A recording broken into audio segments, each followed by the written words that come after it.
오늘 오전에 이제 하나님 주시는 말씀은 고린도전서 2장 15절입니다. 다 찾으셨으면 제가 받들어 읽겠습니다.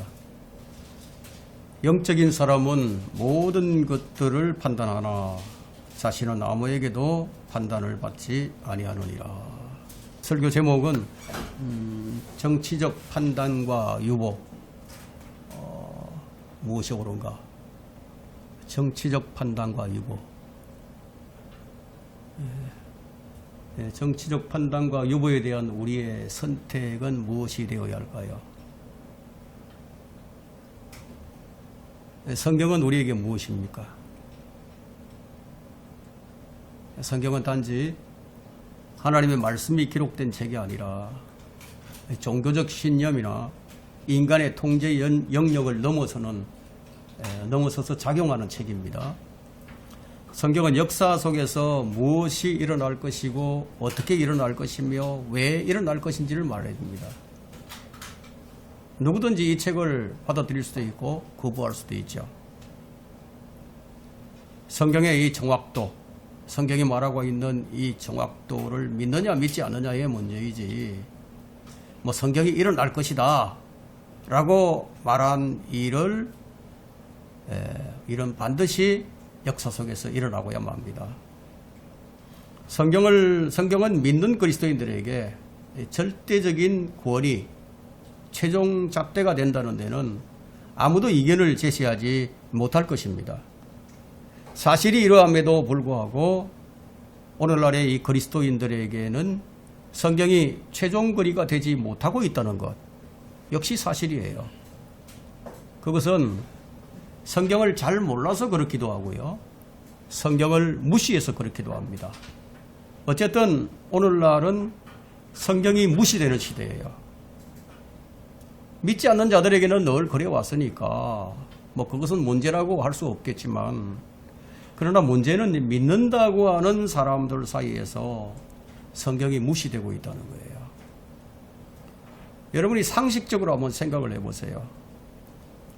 성경을 하나님의 말씀으로 성경이 모든 것의 잣대가 되고 기준이 된다는 것을 그대로 믿고 따르는 것이 옳은 것인가요?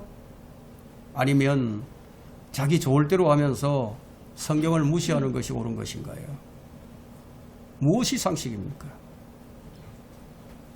여러분, 이 땅에서 가장 경이롭고 무서운 일이 뭔지 아세요? 성경은 이 땅에서 일어나는 이런 재앙들이 아니고 가장 무서운 일이, 경이롭고 무서운 일이 뭐냐? 믿는 사람들이 성경을 무시하고 자기들 마음대로 하는 것이 가장 경이롭고 무서운 일이라고 말씀을 하고 있습니다. 예레미야 5장 30절과 31절에는 경이롭고 무서운 일들이 그 땅에서 행해지는도다. 선지자들이 거짓되이 예언하고 제사장들은 그들의 권력으로 다스리며 내 백성은 그렇게 하는 것을 사랑하니 그 마지막에는 너희가 어찌하려느냐? 내 백성은 그렇게 하는 것을 사랑한다. 자, 이 말씀은 뭐예요? 믿는 사람들의 총체적인 변질을 얘기하고 있는 거죠. 성경은 지금 믿는다고 하는 사람들, 그 거짓된 상태에 대해서 지금 유죄 판결을 내리고 있습니다. 지금 이 말씀은 초등학교 3학년도 이해할 수 있는 글로 제시되어 있어요. 근데 이렇게 쉽게 이해할 수 있는데도 이 구절을 유권 해석을 한단 말이에요. 그 유권 해석을 해서 자기들 마음대로 그냥 성경을 무시해야죠. 예를 들어 볼까요? 디모데전서 3장에 목사와 집사의 자격 요건이 명시되어 있습니다. 목사는, 감독은 한 아내의 남편이어야 하며 집사도 한 아내의 남편이어야 하며. 여러분, 이 구절 초등학생들이 이해할 수 있는 글입니까? 아닙니까? 초등학생들도 이해할 수 있는 글로 제시되어 있어요. 그런데 1900년대부터 어떻게 되었느냐. 여자 목사도 있어요. 여자 집사도 있어요. 총각 집사도 있습니다. 여자 목사의 아내는 누구입니까? 여자 집사의 아내는 누구입니까? 한 아내의 남편이어야 한다고 하는데 총각 집사의 아내는 누구입니까? 성경은 있으나 마나. 그러면 이런 자들이 성경을 무시하는 겁니까? 아닙니까? 스스로 한번 판단해 보라는 거예요. 편의상 시대가 바뀌었다. 그런 말을 하면서 규정을 무시하며 편의상 그렇게 해도 좋은 것인가요? 오늘날의 재판이 이렇게 진행되고 있는 거예요. 헌법 위에 재판관이 앉아있는 셈이죠. 재판관의 유권 해석이 정해진 헌법 위에 군림하는 세상이에요. 여러분 로마 가톨릭을만 보세요.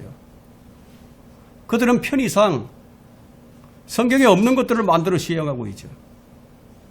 마리아의 숭배, 묵주를 돌리죠. 교황, 추기경, 주교, 대주교, 사제, 수녀, 종부성사 등등 성경에 없는 것들을 만들어 시행을 하죠. 그러면 그들이 편의상 그렇게 만들어서 한다고 한다면 그게 용납될 일인가요? 여러분 상식적으로 한번 판단해 보자는 거죠. 성경을 기록한 하나님께서 어떤 사람들의 견해와 어떤 사람들의 감정을 존중해 주면서 기록을 하셨을까요? 성경을 기록한 하나님은 계층과 인종을 다룰 때 어떤 감성도 존중하지 않으셨단 말이에요. 다른 사람들의 의견들에 대해서 어떤 관용도 보이지 않으셨어요. 여러분 성경을 무시하면서 하나님의 사랑을 함께 나눠요 이러고 있다면 당신을 치유해 주시는 하나님 이렇게 부른다고 해서 그 같은 종교적인 감상적인 그런 표현에 성경의 하나님께서 어떻게 반응하시는 것이 옳은 것인지 한번 판단을 해보자는 거예요. 성경을 무시하는 자들이 자기들의 편의를 위해서 하나님을 끼워 넣는 거예요. 지금은 이사야의 예언이 이루어진 시대입니다. 말씀을 들어도 알지 못하고 깨닫지 못하는 시대예요. 여러분 사도행전 28장 26절부터 27절에는 뭐라고 말씀하시느냐 하면 너희들이 들어도 못 깨달을 것이다. 너희들이 보아도 알지 못할 것이다. 이런 말씀을 하고 있어요. 말씀하시기를 이 백성들에게 가서 말하되 너희는 듣기는 들어도 깨닫지 못할 것이요 보기는 보아도 알지 못하리라 하라. 이 백성의 마음이 무디어지고 그들의 귀는 듣는 데 둔하고 그들은 자기들의 눈을 감았으니 이는 눈으로 보지도 못하고 귀로 듣지도 못하며 마음으로 깨닫지 못하고 회심하지도 못하게 하려 함이라고 하셨느니라. 총체적으로 지금 병들어 있는 고칠 수 없는 상태가 지금 현대 교회의 모습이에요. 성경은 우리에게 마지막 날들에 대해서 말씀을 해주셨습니다. 먼저 알 것은 이것이니 마지막 날들에 조롱하는 자들이 와서 그들의 정욕대로 행하며, 그럼 그들의 정욕대로 행하며 무엇을 할까요? 그들이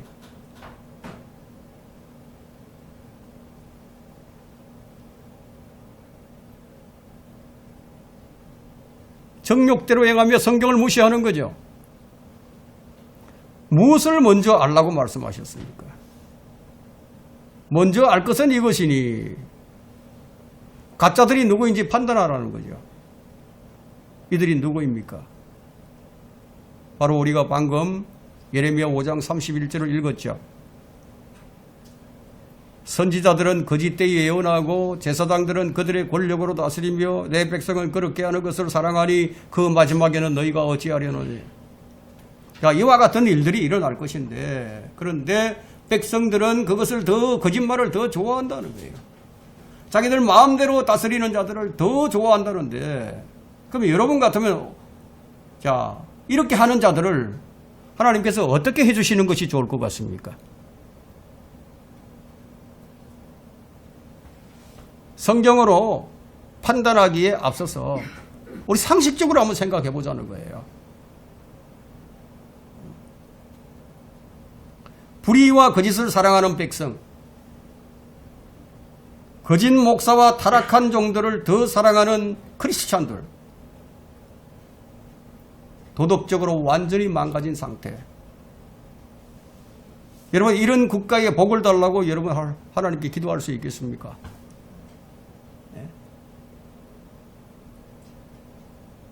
느헤미야는 서기관 에스라에게 명령을 해서 무지한 백성들을 모아놓고 율법책을 낭독하고 그 의미를 알려줘서 죄를 깨닫게 했습니다. 그러자 죄들을 깨달은 백성들이 굵은 베옷을 입고 먼지를 뒤집어 쓰며 자기들을 구별하여 그들의 죄와 조상들의 죄까지 자백을 하면서 회개하는 집회가 일어난 거예요. 자기들의 죄만이 아니라 조상들의 죄들까지 회개하는 집회가 일어났습니다. 지금 오늘날의 크리스천과는 너무나 대조적이죠. 총체적으로 부패한 크리스천들이 회개가 가장 필요한 이때에 자성의 모습이 보이지 않는다는 거예요. 무엇을 잘못하고 있는지조차도 모른 채 하나님께서 도와주셔서 이 난국을 회복시켜 주실 것이다 라는 망상에 빠져 있는 겁니다. 하나님께서 하신 일들을 성경을 통해서 보게 되면 하나님을 무시하며 변질한 유다 백성들을 바벨론에 팔아 넘겨버리셨어요. 지금 크리스천들에게 가장 우선적인 게 무엇일까요? 온 백성들이 광장에 서서 죄를 깨닫고 자백하며 돌이켰던 느헤미야의 대집회가 먼저 있어야 하지 않겠습니까? 하나님께서 이 나라를 어떻게 하실지 두렵기만 하죠. 제국의 흥망성쇠는 하나님께 달려 있어요. 그런데 자성의 목소리가 나오질 않아요. 스스로의 힘으로 이 나라를 바로 세워보려고 하는 크리스찬들로 넘쳐나고 있습니다. 크리스찬들이 무엇을 해야 하는지 모르고 있는 거예요. 성경은 우리에게 무엇을 어떻게 판단해야 할지 알려주는 책입니다. 성경은 이렇게 말씀을 합니다. 영적인 사람은 모든 것을 판단하나 자신은 아무에게도 판단받지 아니하느니라. 그럼 영적인 사람은 뭐예요? 영적인 사람. 누가 영적인 사람입니까? 하나님의 영을 받은 사람이 영적인 사람이죠. 하나님의 영으로 모든 것을 판단하는 사람은 세상 사람들이 자신에게 무슨 말을 해도 거기에 귀를 기울이지 않아요. 그는 오직 하나님의 말씀으로 모든 것을 판단하기 때문에, 따라서 신실한 그리스도인은요, 인간의 지혜나 생각으로 무엇을 판단하지 않고 오직 하나님의 말씀으로 올바르게 판단하는 사람이에요. 왜냐하면 모든 가치 기준이 오직 성경 말씀에 있기 때문입니다. 자, 이제 주제를 좀 다른 데로 돌려보겠습니다. 그리스도인이 정치적 판단을 하지 않고 중립을 지키는 것이 옳은 것인가 라는 문제예요. 이 문제가 그리스도인들 사이에 뜨거운 감자가 되고 있죠. 교회가 국가의 정치를 두고 네가 옳으니 내가 옳으니 하는 판단이 옳은 것일까? 제가 이런 질문을 드리는 이유는 지금 교회마다 각기 견해가 다른 두 부류의 성도들 사이에서 격렬한 논쟁으로 서로 간에 상처를 주고받는다는 그런 이야기를 여기저기서 지금 듣고 있기 때문이에요. 판단을 유보하고 기도만 해라, 중립을 지키라 라고 하는 목사들이 있는가 하면 아니다, 적극적인 정치에 참여하는 것이 옳다 라고 하는 목사들도 있어요. 여기에서 첨예한 대립이 있는 겁니다. 역사에는 하나님의 오른편이 있었죠. 항상 있어 왔어요. 그러면 이 세상은 지금 하나님의 오른편과 마귀의 편이 서로 싸우는 대결장이에요. 그럼 세상에는 절대 기준이 없지만 성경에는 절대 기준이 있어요. 세상 사람들은 절대 기준이 없어요. 왜냐하면 나라마다 문화가 다르고 성향이 다르고 헌법이 다르고 다 달라요. 절대 기준이 있을 수 없어요. 따라서 끊임없이 일어나는 논쟁과 대립을 잠재울 수가 없는 거예요. 그러나 성경은 그렇지가 않아요. 성경은 그리스도인들에게 절대 기준입니다. 따라서 그리스도인은 성경으로 이건 틀렸다, 이건 옳다 라고 말할 수 있는 거예요. 누가 물으면 예, 아니오로 답할 수 있는 거예요. 만일 어떤 목사가 자기 성도들에게 판단을 유보하고 중립적인 입장을 견지하라고 한다면, 그리고 어느 편도 들지 말고 기도만 하라고 한다면, 그러면 그 목사는 성경적 기준이 없는 사람이 분명한 거죠. 아니면 분쟁에 휘말리기 싫어서 책임을 회피하는 것일 수도 있죠. 그렇다고 해서 여러분들에게 정치에 참여하라는 말은 아니에요. 무슨 말이냐 이것이. 옳은 것은 옳다고 말하고 틀린 것은 틀렸다고 말을 해야 한다는 거예요. 영적인 사람은 모든 것을 판단하나 자신은 아무에게도 판단받지 아니하느니라. 우리 주님께서 언제나 옳은 것을 말씀하셨습니다. 침례인 요한은 헤롯 왕을 비난했어요. 헤롯 왕을 비난하다가 헤롯 왕에게 잡혀서 목베임을 당해 죽었어요.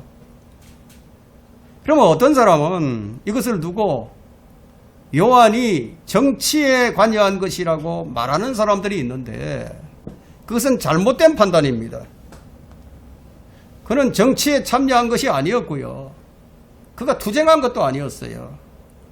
그는 단지 헤롯 왕의 잘못을 판단하면서 그렇게 해서 안 된다는 것을 책망한 것이었죠. 그럼 불의를 보고 치부가는 것은 옳지 않아요. 그리스도인은 언제나 명확해야 합니다. 왜냐? 성경이 명확하니까. 무슨 말이나 명확하게 옳다고 이야기하고 명확하게 옳은 것에 힘을 줘야 할 그런 상황에서 뭐 자기 관점을 뒤로 쑥 빼면서 이런다면 의심받을 수 있죠. 얘는 얘, 아니오는 아니오라고 이렇게 말을 하라고 성경은 말합니다. 그런데 판단을 유보하고 자, 다양성을 좀 포용하자. 뭐 여기는 이렇게 있고 뭐 저기는 또 저렇게 있으니까 이거는 뭐예요? 판단을 유보하는 거죠. 그죠? 성경의 옳음을 회피하는 거죠. 왜냐하면 자기 안전을 위해서 있지도 않은 그런 중립을 취하고 있기 때문이에요. 모 아니면 도, 중립이 없어요. 하나님의 편이 아니면 마귀의 편입니다. 하나님께서는 각 나라의 흥망성쇠를 주관하시는 분이 분명하죠. 그러면 이런 얘기를 하면서 성경적 입장을 유보한다는 것은 그건 목사로서 할 목사로서 취할 입장은 아니죠. 불의와 불법이 판을 치고 있는 상황에서는 성경적으로 이건 옳다, 이건 틀리다 라고 하는 어떤 가이드라인을 제공해 주는 것이 이 목사의 그 역할이 아닐까요? 그런데 이런 논제는 이야기하지 않고 그럼 모두 판단을 유보하고 기도만 해라.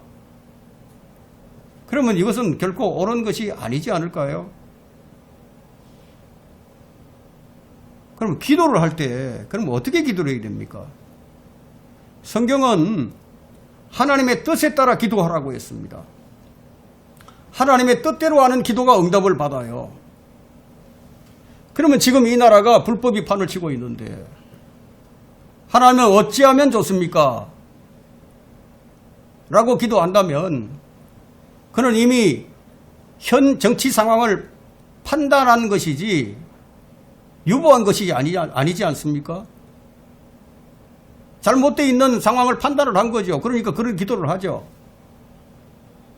기독교계 안에서 영적으로 모두 성숙해서 성경적 판단을 내릴 수 있는 성도들만 있으면 좋겠는데 그렇지 못한 성도들도 있다는 거예요. 그래도 다 그리스도인들이 아니냐. 서로 다투지 말고 사이좋게 지내라. 여러분 이런 스탠스가 가능할까요? 이런 얘기하면 논쟁이 잠재워질까요? 자, 우리들에게 어떻게 기도를 하라고 했냐면 디모데전서 2장 2절에서 왕들과 권세 있는 모든 자들을 위해서 기도하라고 했어요. 그러나 바울이 그렇게 말한 이유는 뭐냐? 우리가 모든 경건과 청렴 가운데서 평온하고 조용한 생활을 영위하기 위해서 분명하게 말하고 있죠. 무엇을 위해서 기도할 것인지. 우리가 신앙생활을 평온한 가운데서 영위하기 위해서는 우리에게 뭐가 필요합니까? 좋은 환경이 필요하죠. 그럼 좋은 환경을 누가 조성시킵니까? 지도자들이 하죠. 권력자들이. 공산주의 치하에서는 우리가 자유롭게 모임을 가질 수가 없어요. 이것은 역사가 증명하고 있습니다. 어느 정도 자유가 있다고 하는 중국도 올바른 교회가 아니에요. 공산당의 지도를 받아야 하는 3자 교회들이 있을 뿐이에요. 우리가 권세자들을 위해 기도하는 것은 그들이 상황을 더 악하게 만들지 못하도록 그것을 위해서 우리가 기도하고 있는 것이지 중립적인 입장에 서서 판단을 유보하면서 기도하는 것이 아니에요. 그것은 결코 성경적이지 않습니다. 우리는 성경을 알고 성경대로 기도해야 된다는 거예요. 우리가 지도자들을 위해서 기도하는 것, 그들이 성경적으로 국정을 운영하도록 그렇게 해주도록 하기 위해서 우리가 기도한다 이거예요. 그럼 우리가 이렇게 기도하는 이유는요, 성경이라는 절대적 기준이 있기 때문에 우리가 이 기준으로 저 사람들이 이 성경적 기준으로 국정을 좀 운영하게 해달라고 우리가 이렇게 기도할 수 있는 거죠. 근데 만약에 특정 정당과 특정 정치 세력이 하나님의 절대 기준을 무시하고 남자와 여자 두 개의 성만이 있는 것이 아니라 여러 개의 성이 있다. 두 개의 젠더만 있는 것이 아니라 여러 개의 젠더가 있다. 이렇게 말을 한다거나 결혼은 한 남자와 한 여자만 하는 것이 아니라고 한다면 그러면 어떻게 해야 될까요? 우리는 성경이 옳다고 하는 그 분명한 노선을 취해야 하는 거죠. 그것이 세상에서 볼 때 오른쪽이라고 하는 것이죠. 그래서 성경적 입장을 고수했던 사람들이 공산주의에 의해서 로마 카톨릭에 의해서 무수히 죽임을 당했습니다. 그러면 교회는 어디에 서 있어야 합니까? 분명해지죠? 어디에 서 있어야 할 것인지. 성경이 옳다고 하는 쪽에 그 영역에 우리가 서 있어야 한다. 우리가 성경을 이야기하면 세상은 우리를 어떻게 보는지 하면 오른쪽으로 봅니다. 보수다, 우파다 이렇게 보는 거예요. 공정과 정의와 상식을 말하면 세상에서는 그것이 오른쪽이에요. 그러면 우리가 윤석열 대통령이 한 계엄이 합법이냐? 아니면 계엄이 지금 더불당에서 얘기하는 내란이냐? 이런 것을 하나님의 기준에 따라서 판단한다는 것은 굉장히 위험한 거예요. 왜냐하면 우리가 이스라엘 역사를 보게 되면 어떤 경우에는 이스라엘을 치시려고 이스라엘 주변에 있는 강대국들을 들어 쓰실 때도 있었기 때문이에요. 언제나 하나님께서 이스라엘의 편을 들어주시는 하나님은 아니라는 거예요. 오히려 바빌론의 말을 듣는 것이 이스라엘에 더 안전할 수도 있었습니다. 왜냐하면 그게 하나님의 계획이요 하나님의 뜻이었기 때문이에요. 그 뜻에 따르지 아니하고 이집트로 그들이 들어갔을 때 그들 모두가 다 죽었어요. 그러면 우리는 여기서 무엇을 봐야 하느냐? 그들이 무엇을 해왔는지 그 정체성을 봐야 되겠죠. 차별금지법이 발의되면 어떻게 될까요? 여러분, 우리가 거리에 서서 복음 전도지를 돌릴 수 있을까요? 차별금지법이 발의되면은 거리에 나가서 성경을 들고 외칠 수 있을까요? 그리스도 외에는 다른 종교에는 구원이 없다 이렇게 외칠 수가 있을까요? 외칠 수 없어요. 그러면 차별금지법을 발의하려는 정당이 있단 말이에요.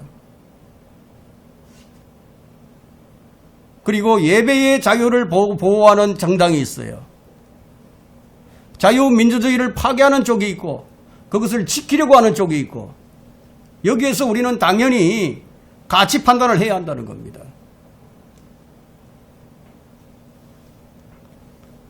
성숙한 그리스도인이라면 판단하는데 어려움이 없겠지만 아직 성경적 판단이 서지 못하는 그리스도인에게는 교회가 그것을 성경적 기준이 무엇인지를 가이드라인을 제시해 줘야 된다.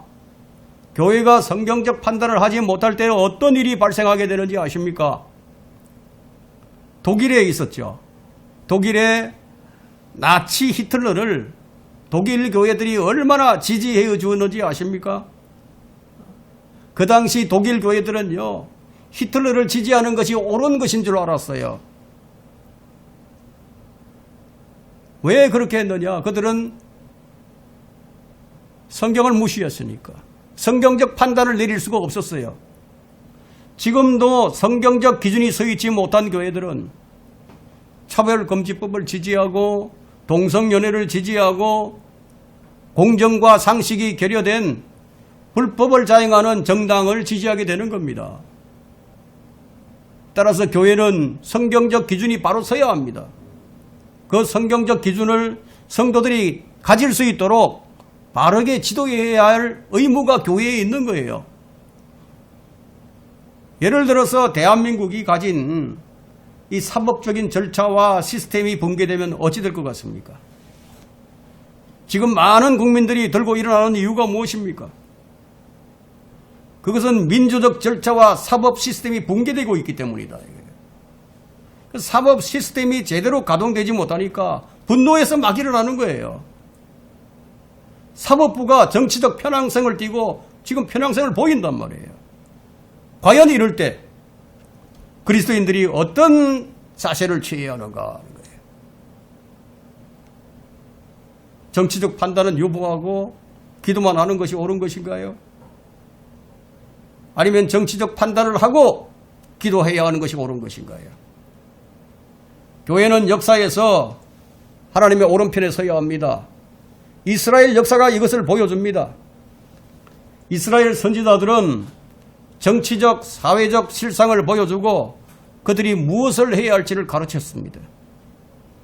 잠언 13장 13절의 말씀대로 하나님께서는 그 나라의 백성이 하나님의 말씀을 무시하고 그분의 법을 버렸을 때 그 나라를 멸망시키고 불태워버렸습니다.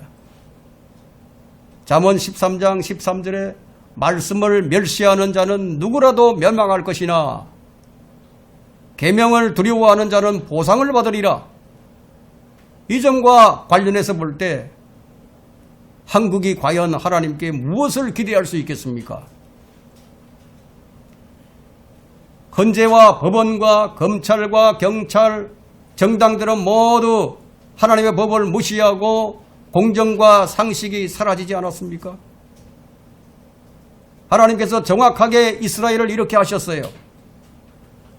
이사야 5장 24절에 그러므로 불이 그루터기를 삼킴같이 불꽃이 죽정이를 태운같이 그들의 뿌리가 썩은 것 같이 될 것이며 그들의 꽃힘은 티끌같이 날아가리니 이는 그들이 만군의 주의 율법을 던져버리고 이스라엘의 거룩하신 분의 말씀을 멸시하였기 때문이라. 지금 우리에게 가장 중요한 것은 어떤 상황, 어떤 형편이든지 나의 믿음을 지키는 일이에요. 바울처럼 내가 선한 싸움을 싸우고 달려갈 길을 마치고 믿음을 지켰으니 믿음이 변질하지 않고 믿음을 지키는 일이 가장 중요합니다. 우리의 믿음을 지키기 위해 믿음이 깊어지는 방법은 무엇일까요? 제가 질문을 하겠습니다. 제가 질문을 한다고 얘기해 놓고 지금 뜸을 들인다면 여러분들은 어떤 질문을 할까 매우 궁금할 겁니다. 제가 여러분들에게 드리는 첫 번째 질문은 여러분은 하나님 사랑하십니까?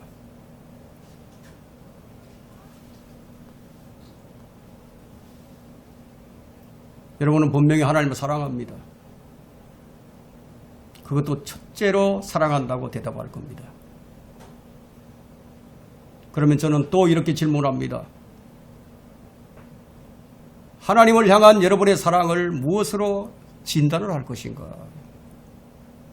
이 질문을 드리고 싶고 그 다음 질문은 여러분이 하나님을 사랑한다고 하는 그 사랑을 무엇으로 입증할 것인가? 라는 질문을 드립니다. 여러분에게 나름대로 하나님을 사랑하는 진단 방식이나 입증하는 방식이 있을 거예요. 주님께서 이런 말씀을 하셨습니다.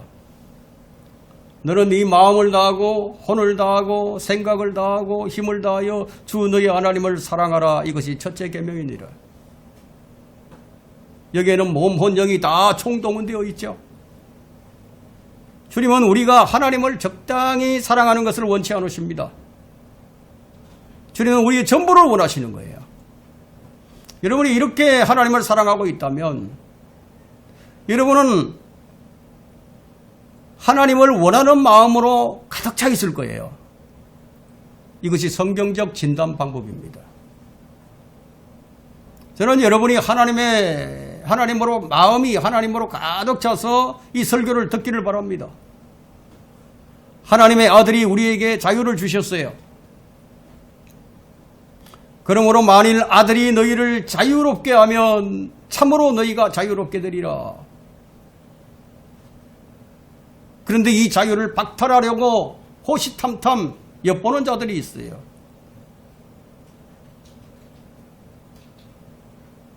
이들이 누구입니까? 악의 세력들이죠. 마귀와 세상과 육신이죠. 이들이 우리를 하나님과 멀어지게 하려고 덤벼들고 있다는 거예요. 이들은 우리가 상상할 수 없는 일들을 다 동원합니다. 가장 가까운 곳에서부터 가장 먼 곳에 있는 것들을 다 동원해서 하나님을 사랑하지 못하도록 방해할 겁니다.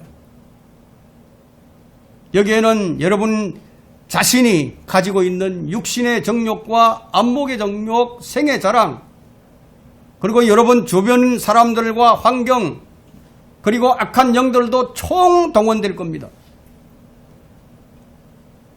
여러분이 상상하지 않았던 이상한 일들이 일어날 수도 있어요.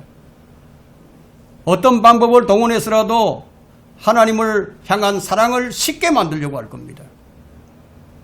우리가 늘 진단해야 하는 것은 내 마음에 하나님을 원함이 얼마나 지금 느슨해졌는지 매일 측정을 해야 한다는 겁니다.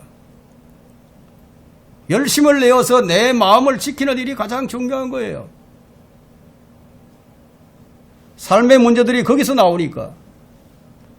그래서 마귀는 우리 마음을 바꾸려고 해요. 우리 마음을 그리스도로부터 떠나게 만들려고 한다는 거예요. 마음을 복잡하게 만들어서 마음을 부패하게 만들려고 합니다. 옳은 일을 하는 것도, 주의 계명을 지키는 것도, 인격이 변하는 것도 하나님을 사랑하는 마음이 있을 때 온전해지는 거예요. 그러나 우리 마음이 아무리 하나님의 사랑으로 가득 채워져 있어도 우리 몸으로 행하지 않는다면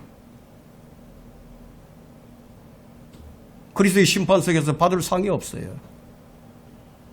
그래서 외적인 열매는 참으로 중요합니다. 외적인 열매로 상을 주니까. 그러나 내적인 변화 없이는 온전한 외적인 열매는 맺어지지 아니합니다. 마음을 다하고 혼을 다하고 생각을 다하고 힘을 다하여 하나님을 사랑하는 것은 내적인 것과 외적인 것이 총동원되는 것을 얘기합니다. 내적인 변화로 외적인 언행심사가 바뀌게 되고 외적으로 인내가 드러나고 새 계명을 지키는 것이 외적으로 드러난다는 거예요. 이런 것들이 바로 하나님을 사랑하는 증거들입니다. 그런데 여기 중요한 것이 하나 있어요.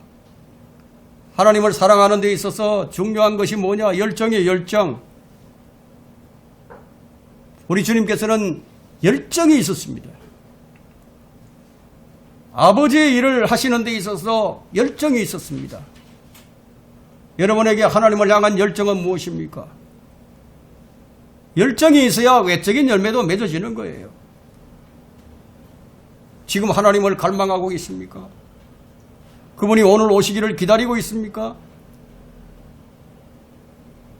사람들의 생각은 이런 생각을 만들어냅니다. 사람들의 연약감 때문에 이런 생각을 만들어내는데 자기는 하나님을 당연히 사랑한다고 여기는 거예요. 자기는 특별히 죄 가운데 살지도 않고 언제나 옳은 것을 행한다고 그렇게 여기는 겁니다. 자기 눈에 띄는 게 잘못하는 것이 없이 언제나 주의 계명을 잘 지킨다고 여긴다 이거예요. 자기는 인격이 모나지도 않고 친절하게 사람들을 대한다고 여깁니다. 그래서 자기는 하나님을 사랑한다고 여깁니다. 그러면 오늘 하나님을 향한 열망이 있는가 하는 거예요. 하나님을 얼마나 원하고 있는가예요. 그렇다면 여러분은 하나님과 동행하고 있을 겁니다. 만약 그게 아니라면 하나님을 향한 사랑을 재고해 보시기를 바랍니다. 물론 우리 마음이 무미건조할 때가 있어요. 늘 우리 신앙이 열정적이면 좋겠지만 항상 오르락 내리락 하는 게 우리 신앙이 아닌가요? 때로는 낙심하여 위로를 받아야 할 때도 있어요. 쳐다보지 않아야 할 것을 쳐다볼 때도 있어요. 우리는 이런 것들로 늘 싸웁니다. 때로는 우리 마음이 다운될 때가 있어요. 열정을 가진 사람들은 선교에 열정이 있어서 전 재산을 쏟아붓고 정말 애쓰는 사람들도 있어요. 교회 봉사에 열정이 있어서 만사를 제쳐놓고 교회에서 살다시피 하는 사람들도 있어요. 저는 지금 그런 열정을 얘기하고자 하는 것이 아니에요. 왜냐하면 여러분들은 어떤 분들은 자기 성취를 인정받고 싶어서 그런 욕구가 있어서 교회 사역에 열정적으로 수행하는 사람들도 있기 때문이에요. 그런 외적인 사역이 아니고 하나님 자체, 하나님 자체에 대해서 지금 내가 얼마나 갈망하고 있느냐.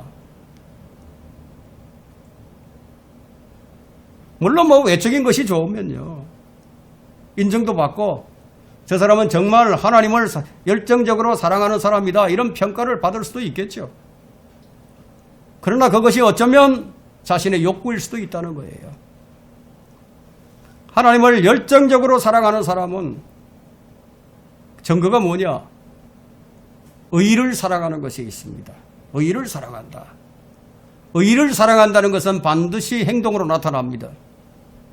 말씀대로 애를 쓰는 모습이 보이는 거예요.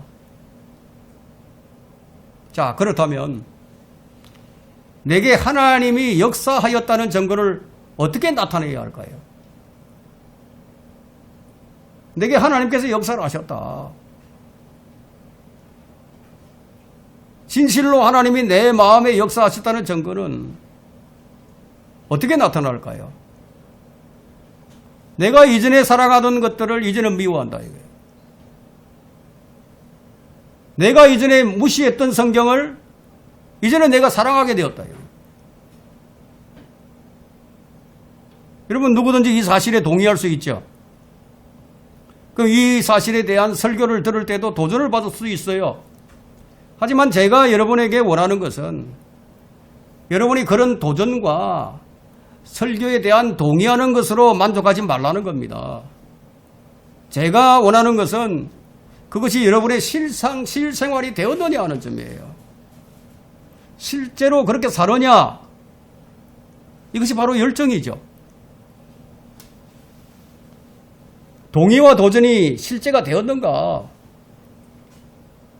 죄에 대한 미움은 점점 커져가고 의에 대한 사랑이 점점 더 커지고 있는가 하는 거예요.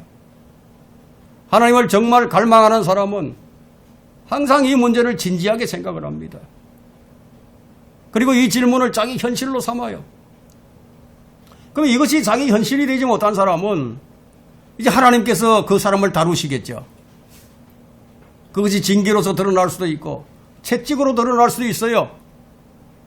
하나님을 향한 우리의 사랑이 어떠한지 하나님은 이것을 테스트할 것이기 때문에 시험하신다 이거죠. 문제의 핵심은 언제나 옳은 일을 하고 싶죠. 선하게 살고 싶고. 누구나 다 그런 결심과 희망을 다 품어요. 문제는 진정 내 안에 하나님을 향한 사랑의 열정이 있는가 하는 거예요. 그 열정이 날마다 타오르고 있는가 하는 거죠. 여러분 마음에 하나님을 사랑함이 없다는 말이 아니에요. 그 사랑에 대한 열정이 있느냐. 그래서 점점 죄를 더 미워하고 의를 더 사랑하고 있느냐 하는 거예요. 그것이 내 삶의 현실이 되어가고 있느냐. 여러분, 사랑의 그 열정은요, 강력한 힘을 가지게 됩니다. 저는 성경 공부에 대한 열정을 가지고 온 시간을 투자해서 공부하는 사람들을 봅니다. 정말 성경을 연구하고 좋은 책을 쓰고 성경도 잘 가르치고 복음도 전하고 그러는 사람들을 내 주변에서 많이 봅니다. 나는 그런 사람들을 많이 알아요. 그런데 문제는 뭐냐? 가만히 보니까 그들이 죄와 타협하는 모습을 보여주더라는 거예요. 그들에겐 하나님을 사랑하는 열정이 현실이 되어 있지 않더라는 거예요. 성도들은 더 나은 삶을 추구하는 사람들이 아니에요. 좋은 직장에, 좋은 집에, 좋은 차에, 아이들도 잘 크고 그런 삶을 추구하는 게 아니에요. 그리스도인은 예수 그리스도가 전부여야 한다. 예수님은 나의 전부를 가져야 한다는 거예요. 이것은 상호적 관계가 되어야 한다는 겁니다. 우리는 하나님 자신에 대한 문제와 그 하나님의 자신에 대한 문제의 초점과 강조점이 맞춰져야 한다는 겁니다. 사람들은 누구나 다 자신이 죄인인 것을 알아요. 그런데 문제는 그 죄가 얼마나 끔찍하고 심각한 것인가를 깨닫지 못한다는 거예요. 그래서 죄를 붙들고 손에서 쉽게 죄를 놓지 못합니다. 문제는 내가 죄인임을 깨닫는 것이 요점이 아니라 중요한 것은 죄를 미워하고 의를 사랑하는 것이 현실로 살고 있느냐.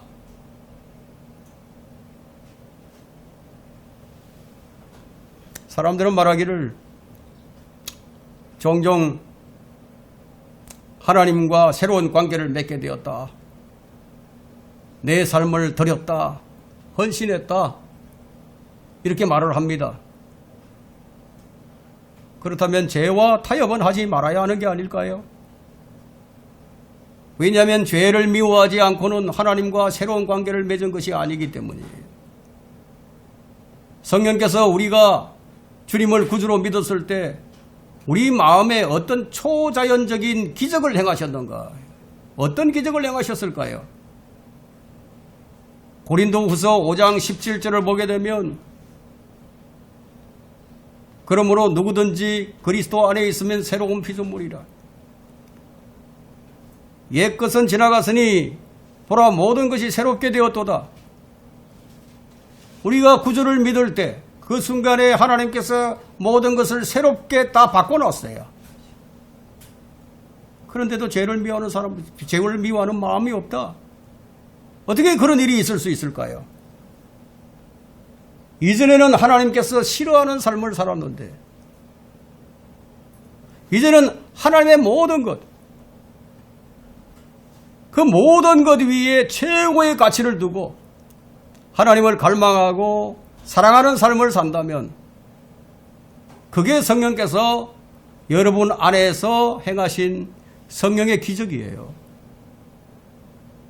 그런데 아직 나의 삶에 아무런 변화가 일어나지 않았다면 그건 성령의 기적이 아니에요.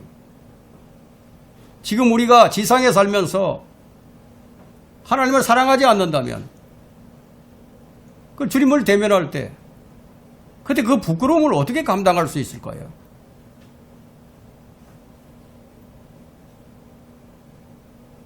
자, 이제 영생이 무엇인지를 한번 생각해 봅시다. 죽어서 시작되는 것이 영생인가요? 아니면 영생은 주님을 믿는 순간부터 시작되는 것인가요? 주님을 믿는 그 즉시 영생은 시작이 되는 거예요. 그렇다면 나는 지금 영생의 삶에 걸맞는 삶을 살고 있는 것인가? 여러분, 자기 성찰이란 바로 이런 것들입니다. 오늘날 교회가 교회답지 못한 것에 대해서 자기 성찰이 있느냐는 거예요. 그것이 하나님을 아는 거예요. 은행 심사가 일치되는 생활이 진정 하나님을 아는 생활입니다. 하나님을 사랑하고 그분께 경배하고 그분과 동행하고 그분과 일치하고 그분을 열정적으로 원하는 거예요. 그것을 실제로 생활화하자. 죄를 미워하고 불의와 타협하지 아니하고 의를 사랑하는 것을 생활화하자는 거예요. 하나님을 아는 것은 변화로 나타납니다. 내가 하나님을 사랑한다면 내게 이런 증거가 있어요. 그러나 사랑을 최고로 모토로 세워진 나라는 지구상에 없어요. 사랑을 최고의 모토로 세워진 나라는 지구상에 없다는 거예요. 기독교는 사랑이 최고의 명령인 동시에 최상의 선물이죠. 사랑은 율법 아래서나 은혜 아래서나 가장 큰 계명입니다. 내가 너희에게 새 계명을 주노니 이는 너희가 서로 사랑하는 것이라.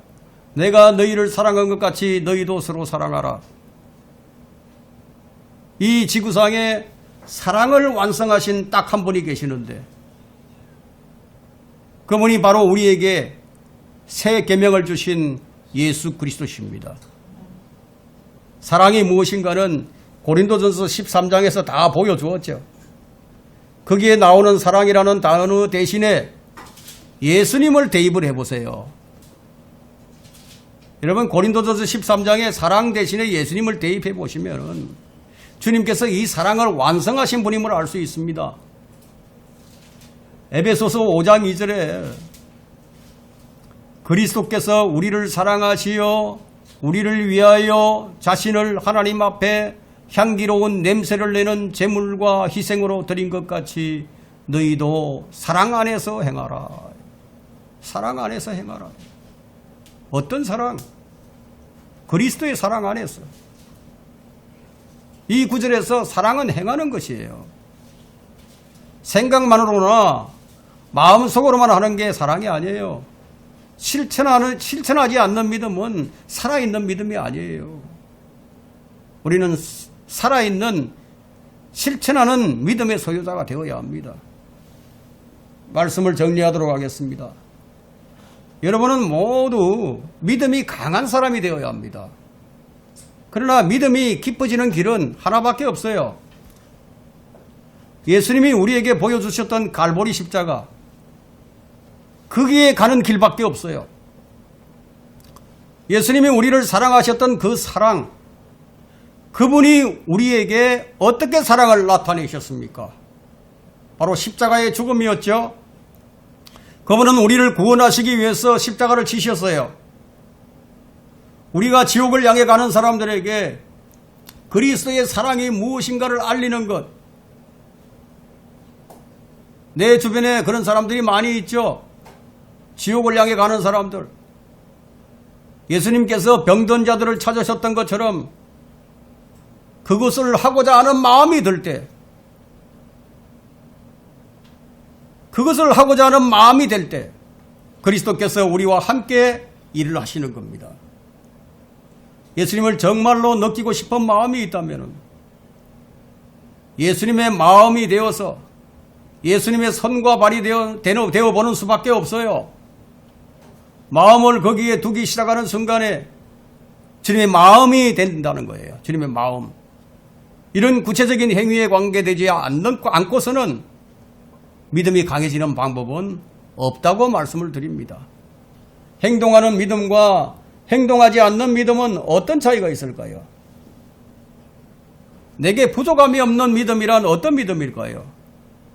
수동적으로 끌려다녀서는 안 돼요. 남들이 하니까 눈치도 보이고 그래 마지못해서 그게 아니에요.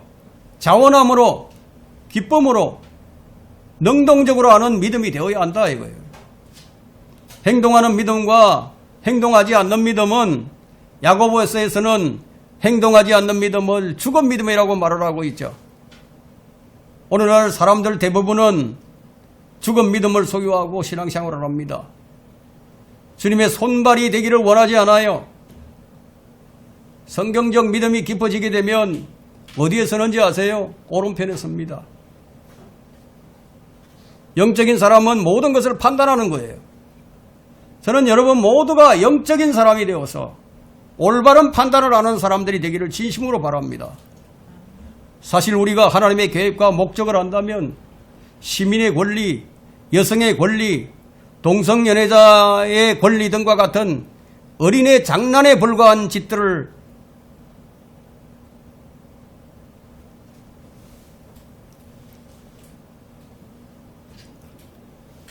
그것들이 정체적인 술책에 불과하다는 것을 알게 될 겁니다. 그리스도인은 그리스도의 생각을 가졌습니다. 그러나 그 생각을 행동으로 나타내어 입증하지 않는다면 아무런 소용이 없는 거예요. 모든 그리스도인은 그리스도의 생각으로 생각하게 해달라고 기도하지 않으면 안 되는 거예요. 머릿속으로 생각만 해서는 안 돼요. 저는 여러분이 행동하는 그리스도인이 되기를 간절히 부탁을 드립니다.